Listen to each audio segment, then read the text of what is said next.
Good morning. It is Monday, June 17th, and this is The Drill.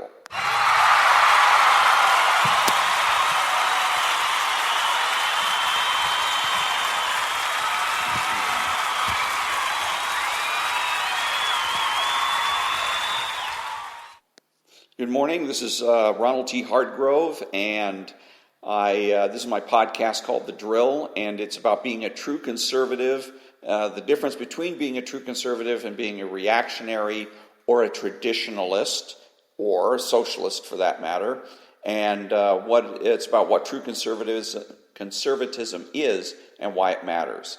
My podcast is made possible by Spreaker.com. It can be heard on iTunes and Spotify, among others.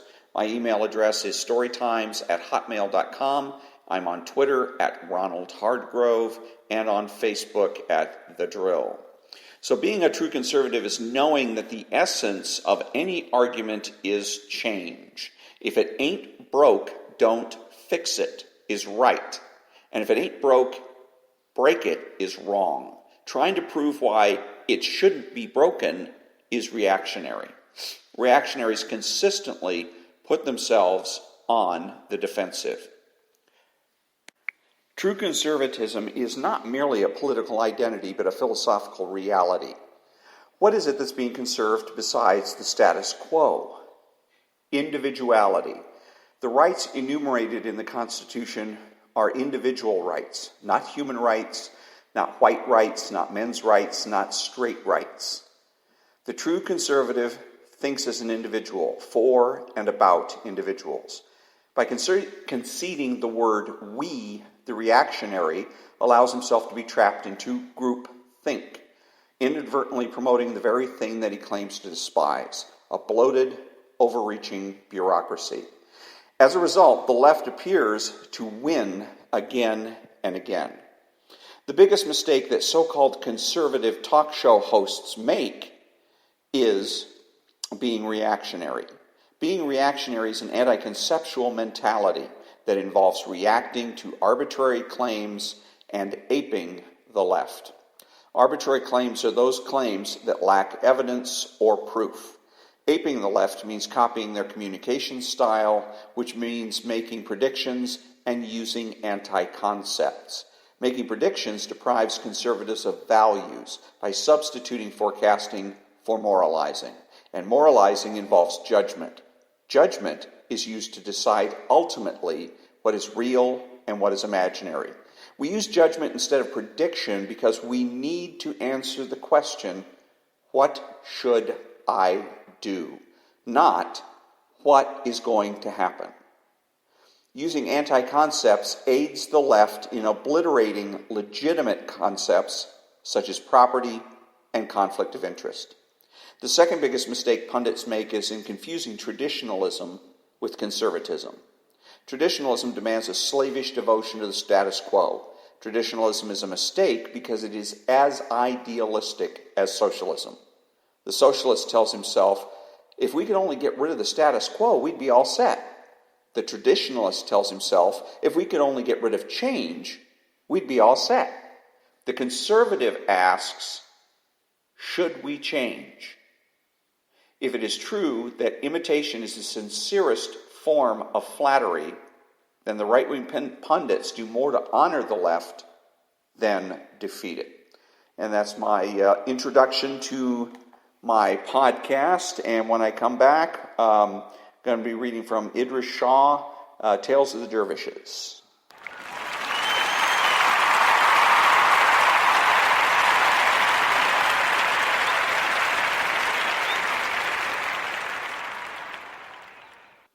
Thank you. And when the waters were changed. Once upon a time, Qadir, the man of Moses, called upon mankind with a warning. At a certain date, he said, all the water in the world, which had not been specially hoarded, would disappear. It would then be renewed with different water, which would drive men mad. Only one man listened to the meaning of this advice. He collected water and went to a secure place where he stored it, and waited for the water to change its character. On the appointed date, the stream stopped running, the wells went dry, and the man who had listened, seeing this happening, went to his retreat and drank his preserved water. When he saw from his security the waterfalls again beginning to flow, the man descended among the other sons of men. He found that they were thinking and talking in an entirely different way from before. Yet they had no memory of what had happened, nor of having been warned. When he tried to talk to them, he realized that they thought he was mad, and they showed hostility or compassion, not understanding. At first he drank none of the new water, but went back to his concealment to draw on his supplies every day. Finally, however, he took the decision to drink the new water, because he could not bear the loneliness of living, behaving, and thinking in a different way from everyone else. He drank the new water and became like the rest. Then he forgot all about his own store of special water, and his fellows began to look upon him as a madman who had miraculously been restored to sanity. So a little story here to help illustrate the point that what we're really getting to here in the United States is a battle over sanity, a battle over reality. So, and to provide this in a bit of an entertaining way. So, I'm going to be reading today from the Ayn Rand Lexicon, the Conservative Dictionary, the Reactionary Mind, and then last of all from Ben Shapiro's book called Bullies, How the Left Uses Fear and Intimidation to Silence Americans, when we come back.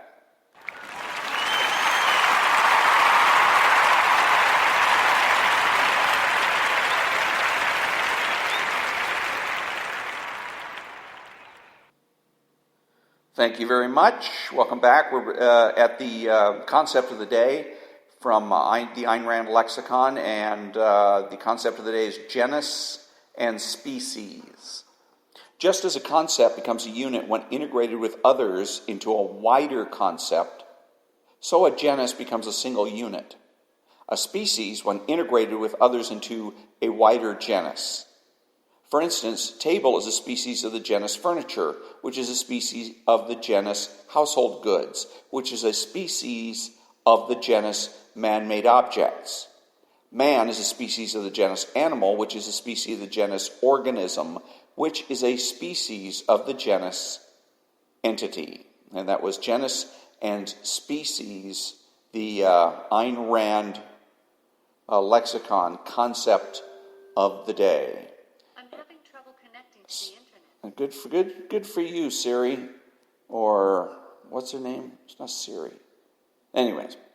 Okay, so now on to the Conservative Dictionary. Let's see what we got for, we got the Jefferson Clinton bio, but I'm not interested in that.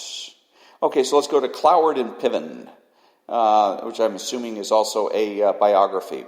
Richard Cloward and Francis Fox Piven were two Columbia University radical professors who in 1966 proposed that the government overload the welfare system in order to precipitate a fiscal crisis so that the government could step in and commandeer the entire economy in a bloodless coup.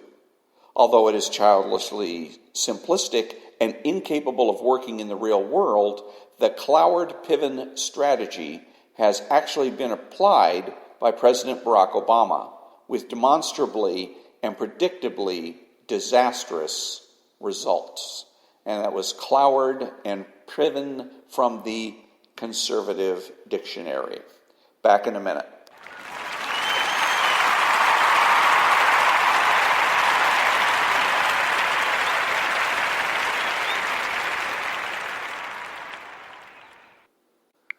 Thank you very much. And so the reactionary mind, and I had, when I was reading it before, I was reading from a sample that I'd gotten from Amazon. Now I've gone ahead and bought the book, or bought the whole book. So looks like I'm going to be starting from the beginning, the introduction. I was looking through the introduction, and it doesn't look like it's something that I've shared with my audience so far. So we'll see how this goes. First thing that I wanted to share with you is a quote from Emily Dickinson. Don't you know that no is the wildest word we can sign to language. A political party may find that it has a history before it is fully aware of or agreed upon its own permanent tenets. It may have arrived at its actual formulation through a succession of metamorphoses and adaptations, during which some issues have been superannuated and new issues have arisen. What its fundamental tenets are will probably be found only by careful examination of its behavior throughout its history and by examination of what its more thoughtful and philosophical minds have said on its behalf. And only accurate historical knowledge and judicious analysis will be able to discriminate between the permanent and the transitory, between those doctrines and principles which it must which it must ever in all circumstances maintain or manifest itself a fraud, and those called forth by special circumstances which are only intelligible and justifiable in the light of those circumstances. T.S. Eliot, The Literature of Politics. Since the modern era, men and women in subordinate positions have marched against their superiors in the state, church, workplace, and other hierarchical institutions. They've gathered under different banners, the labor movement, feminism, abolition, socialism, and shouted different slogans: freedom, equality, rights, democracy, revolution. In virtually every instance, their superiors have resisted them violently and non-violently, legally and illegally, overtly and covertly. That march and demarche of democracy is the story of modern politics, or at least one of its stories. This book is about the second half of that story, the demarche, and the political ideas variously called conservative, reactionary, revanchist, counter-revolutionary, that grow out of it and give rise to it. These ideas, which occupy the right side of the political spectrum, are forged in battle. They always have been, at least since they first emerged as formal ideologies during the French Revolution. Battles between social groups rather than nations, roughly speaking, between those with more power and those with less. To understand these ideas, we have to understand that story, for that is what conservatism is a meditation on, and a theoretical rendition of the felt experience of having power, seeing it threatened and trying to win it back. And of course, wrong. He may have a certain point if you're talking about conservatism strictly as a political force or political ideology, but philosophically speaking, he's wrong. There's much more to conservatism than what it is that he has described. Now, I also want to say that conservatism, considered as a political ideology, is whatever the adherents want it to be. For instance, there is a party in the United States called the Conservative Party. The Conservative Party has a platform, and there are planks in that platform, and the members of that Conservative Party get to decide what the platform is and what the planks of that platform is. Okay, so that is a matter that is basically up for a vote. But when we're talking about philosophical conservatism, which is what I'm talking about, then we're talking about conservative all the way down to metaphysics. Back to the book. Despite the very real differences between them, workers in a factory are like secretaries in an office, peasants on a manor, slaves on a plantation, even wives in a marriage, in that they live and labor in conditions of unequal power. They submit and obey, heeding the demands of their managers and masters, husbands and lords. They are disciplined and punished. They do much and receive little. Sometimes their lot is freely chosen. Workers contract with their employers, wives with their husbands, but its entailments seldom are. What contract, after all, could ever itemize the ins and outs, the daily pains and ongoing sufferance of a job or a marriage? Throughout American history, in fact, the contract often has served as a conduit to unforeseen coercion and constraint, particularly in institutions like the workplace and the family, where men and women spend so much of their lives. Employment and marriage contracts have been interpreted by judges, themselves friendly to the interests of employers and husbands, to contain all sorts of unwritten and unwanted provisions of servitude to which wives and workers tacitly consent, even when they have no knowledge of such provisions or wish to stipulate otherwise. In 1980, for example, it was legal in every state in the Union for a husband to rape his wife. The justification for this dates back to a 1736 treatise by English jurist Matthew Hale. When a woman marries, Hale argued, she implicitly agrees to give up, quote, herself in this kind, sexually, unto her husband, unquote. Hers is a tacit, if unknowing consent, quote, which she cannot retract, unquote, for the duration of their union. Having once said yes, she can never say no. As late as 1957, during the era of the Warren Court, a standard legal treatise could state, quote, a man does not commit rape by having sexual intercourse with his lawful wife, even if he does so by force and against her will, unquote. If a woman or man tried to write into the marriage contract a requirement that express consent had to be given in order for sex to proceed, judges were bound by common law to ignore it or override it. Implicit consent was a structural feature of the contract that neither party could alter. With the exit option of divorce not widely available until the second half of the 20th century, the marriage contract doomed women to be the sexual servants of their husbands. A similar dynamic was at work in the employment contract. Workers consented to be hired by their employers. But until the 20th century, that consent was interpreted by judges to contain implicit and irrevocable provisions of servitude. Meanwhile, the exit option of quitting was not nearly as available legally or practically as many might think.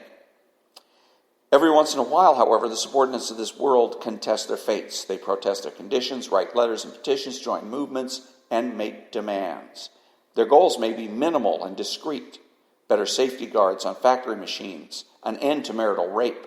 But in voicing them, they raise the specter of a more fundamental change in power. They cease to be servants or supplicants and become agents, speaking and acting on their own behalf. More than the reforms themselves, it is this assertion of agency by the subject class, the appearance of an insistent and independent voice of demand that vexes their superiors. Guatemala's agrarian reform of 1952 redistributed 1.5 million acres of land to 100,000 peasant families. That was nothing in the minds of the country's ruling classes compared to the riot of political talk the bill seemed to unleash. Progressive reformers, Guatemala's archbishop complained, sent local peasants, quote, gifted with facility with words, unquote, to the capital, where they were given opportunities, quote, to speak in public, unquote. That was the great evil of the agrarian. That was the great evil of the agrarian reform. And so part of the reason that a lot of this, what he's describing is wrong, is because it is psychologistic or psychological. Power, and I'm distinguishing power from physical force, is imaginary. It's psychologistic and psychological in nature. What he's talking about here, the power of men over women or whatever, or that, again, that being, that life is somehow fundamentally about power or politics, having to be fundamentally about power, something psychological. And again, I say that actually the whole situation is reality-based, and that power is but merely a part of our lives. It is not the whole thing. In his, back to the book, in his last major address to the Senate, John C. Calhoun, former Vice President and Chief Spokesman of the Southern Cause, identified the decision by Congress in the mid-1830s to receive abolitionist petitions as the moment when the nation set itself on an irreversible course of confrontation over slavery. In a 4-decade career that had seen such defeats to the slaveholder position as the Tariff of Abominations, the Nullification Crisis, and the Force Bill, the mere appearance of slave speech in the nation's capital stood out for the dying Calhoun as a sign that the revolution had begun. And when, a half a century later, Calhoun's successors sought to put the abolitionist genie back in the bottle, it was this same assertion of black agency that they targeted. Explaining the proliferation across the South in the 1890s and 1900s of constitutional conventions restricting the franchise, a delegate to one such convention declared, quote, "The great underlying principle of this convention movement was the elimination of the Negro from the politics of this state," unquote. American labor history is filled with similar complaints from the employing classes and their allies in government. Not that unionized workers are violent, disruptive, or unprofitable, but that they are independent and self-organizing.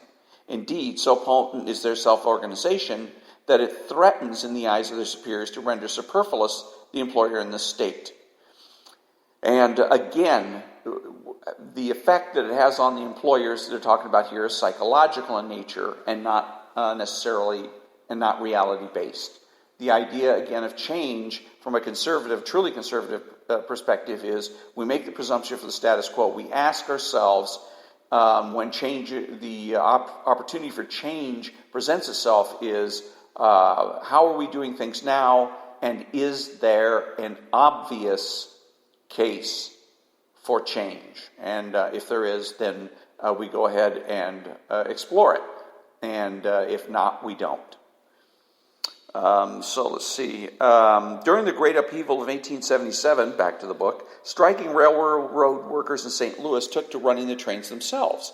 Fearful the public might conclude the workers were capable of managing the railroad, the owners tried to stop them. In effect, launching a strike of their own in order to prove it was the owners, and only the owners, who could make the trains run on time. During the Seattle General Strike of 1919, workers went to great lengths to provide basic government services, including law and order. So successful were they that the mayor concluded it was this, the workers' independent capacity to limit violence and anarchy, that posed the greatest threat. Quote, "The so-called sympathetic Seattle strike was an attempted revolution. That there was no violence does not alter the fact. True, there was no flashing guns, no bombs, no killings. Revolution, I repeat, does not need violence. The general strike, as practiced in Seattle, is of itself the weapon of revolution, all the more dangerous because quiet, that is to say, it puts the government out of operation. And that is all there is to revolt, no matter how achieved."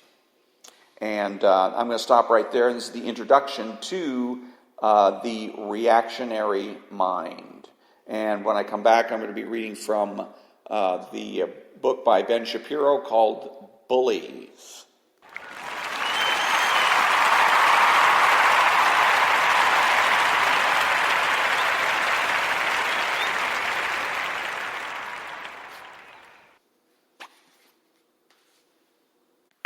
Thank you very much. Welcome back. So, Bullies, how the left's culture of fear and intimidation silences Americans. And I had read the section that was about non-profit bullies. And they were talking about Media Matters, in particular, a left-wing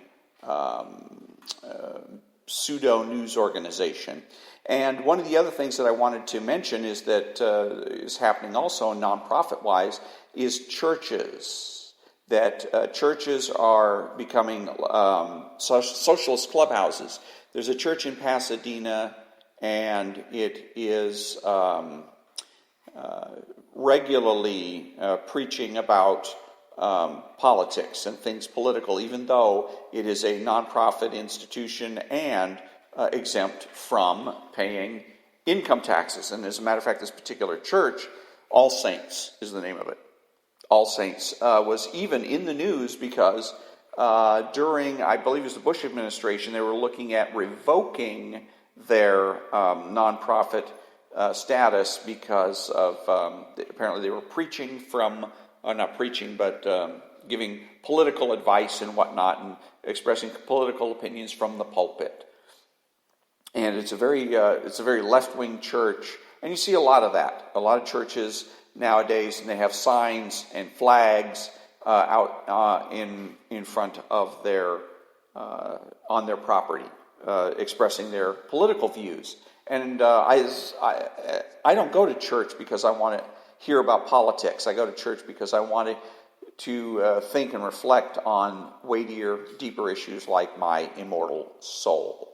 So churches and more, like I said, they're not concerned with the eternal. They are concerned with worldly things, gay marriage, illegal aliens, and that's not what they're there for. That's not their purpose.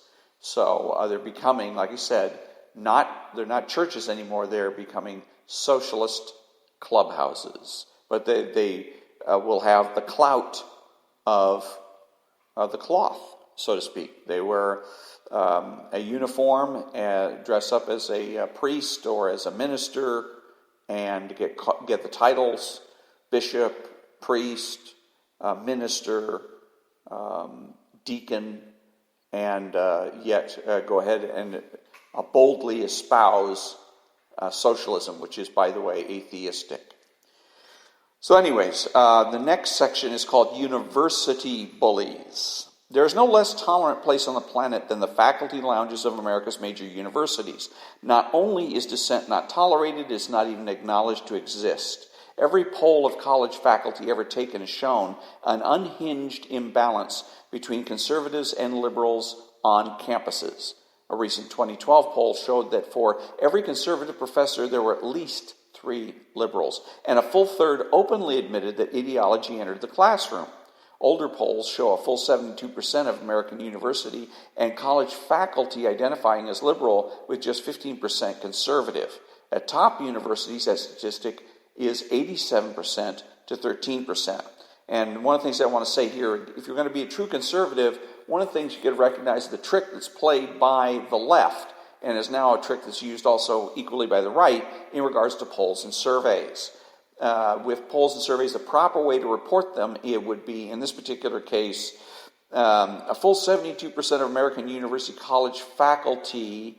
Instead of saying that, you would say a full 72% of those surveyed identified as liberal, with just 15% conservative. A top university statistic is 80% of those surveyed to 13% of those surveyed.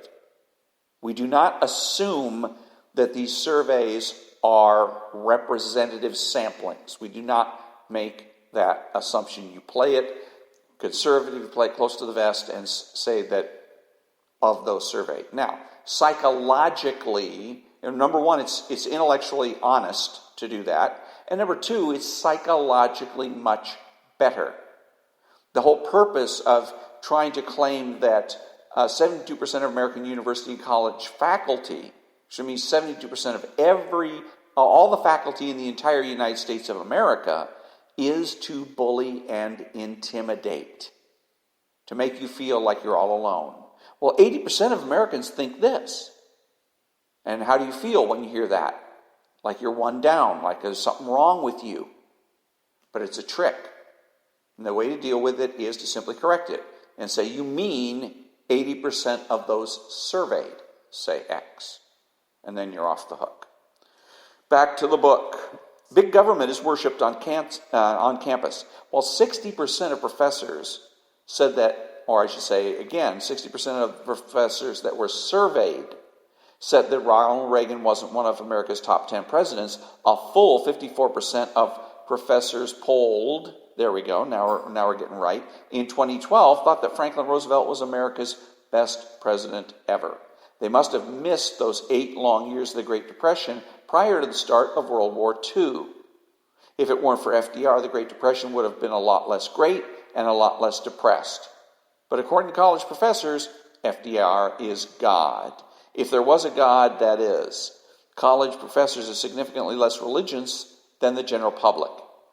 Over half of the professors polled or surveyed said that they would never or rarely go to religious services. Just 31% of those polled or surveyed say they go to religious services regularly. Anti-Americanism runs rampant on college campuses. In fact, America's campuses are the only places where these ne'er-do-wells can find a job that doesn't involve a mop and a pail. Who else would employ former Palestinian Liberation Organization spokesman and Obama bestie Rashid Khalidi? Or pay a rapping racialist who preaches communist theory upward of 6 figures to travel around the country lamenting the fate of poor blacks as Cornel West does? Or keep fake Native Americans who believe that the victims of September 11th were little Eichmanns employed, as University of Colorado did with Ward Churchill? Or pick up the tab on terrorist professor Sami al-Aryan, who supported Hamas financially. The list of unmentionably bad employees goes on, and all of them are employed by the universities. The question isn't why universities see fit to hand over 6-figure salaries to unrepentant former terrorists Bernardine Dorn and Bill Ayers. The question is why there's nobody on the other side of the aisle. And the answer is simple. In order to become a professor, you need other professors to oversee your PhD studies. You can't hope to butt up against the liberal infrastructure and win. Conservatives are automatically weeded out of the system. Try getting a PhD with a thesis about how FDR's policies destroyed America's fiscal health for the next century. Then get ready to distribute resumes to local fast food joints. So how did colleges become so liberal? Back in the 40s and 50s, colleges weren't nearly as liberal as they are now. But in the 60s, college faculty decided it was easier to appease rampaging leftist students than deal with them. They came to an agreement with the wildebeests. Stop taking over the buildings and locking the doors, and we'll start teaching you about how America sucks. The professorial strategy on America's college campuses was the same as the management style there: surrender. Even as idiot, smelly hippies rioted and brought the National Guard down upon them, America's leading leftist intellectual lights enabled them. Quote, "The present generation of young people in our universities are the best informed, the most intelligent, the most idealistic this country has ever known," unquote, said Professor Archibald Cox of Harvard Law School, my alma mater. That same year, 1968, there were well over 200 demonstrations at American universities. It was students who led the violence at the Democratic National Convention that same year. No wonder Professor Louis Kempf of Massachusetts Institute of Technology admitted, quote, "The young go into the profession with dread. The old can scarcely wait for retirement, and those of the middle years yearn for sabbaticals," unquote. Do colleges have an impact on the kids who attend them?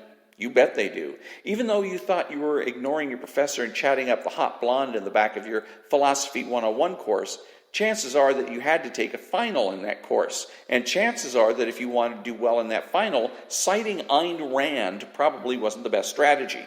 There's a reason studies show that people skew more liberal the longer they're in school. As of 2010, just 25% of people who graduated from high school supported same-sex marriages. For college graduates, that was 39%. For master's students, that was 46%. And students don't get smarter over the same period. Surveys also show that college seniors know just as little about basic civics as college freshmen do.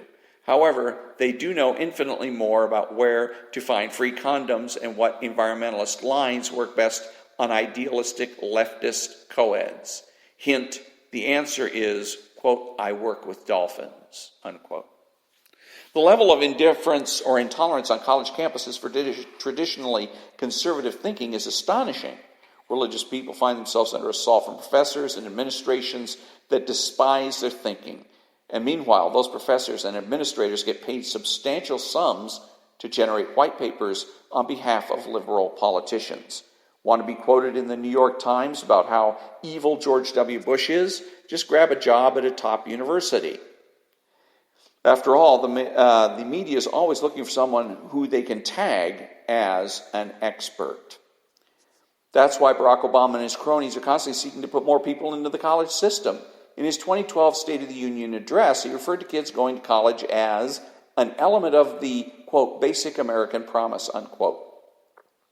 In February 2009, he said to a joint session of Congress, quote, "Tonight, I ask every American to commit to at least 1 year or more of higher education or career training." Let's see here. Every American will need to get more than a high school diploma, unquote. And in September 2011, he said, quote, not only do you have to graduate from high school, but you're going to have to continue education after you leave. You have to not only graduate, but you've got to keep going after you graduate, unquote. And in May 2011, quote, I want every child in America ready to graduate, ready to go to college, unquote. To that end, Obama has pushed for government to increase subsidization. Okay, how about this? Increase subsidizing of student loan rates, making it less expensive for your kid to get that crucial degree in lesbian dance theory. And, not coincidentally, for your kid to imbibe the liberalism that has poisoned the body politic at the universities. And that concludes that section, which is the university or school bullies. And the next section for tomorrow will be Hollywood bullies. So, in conclusion, I'll be back in a minute.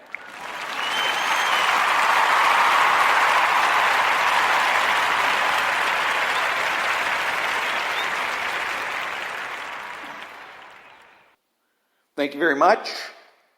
Who are the true conservatives? They are the people that understand that conservatism is a lifestyle. They are patriotic people who use common sense. They make judgments instead of predictions. They speak clearly and definitively and are not afraid to say no. They are open-minded, asking why rather than why not. They are consistent, credible, and influential. Not ashamed of their existence, unafraid to learn or correct their mistakes. They are normal Americans. And that brings me to the conclusion of another episode of The Drill. And until next time, thank you very much for listening, and have a great day.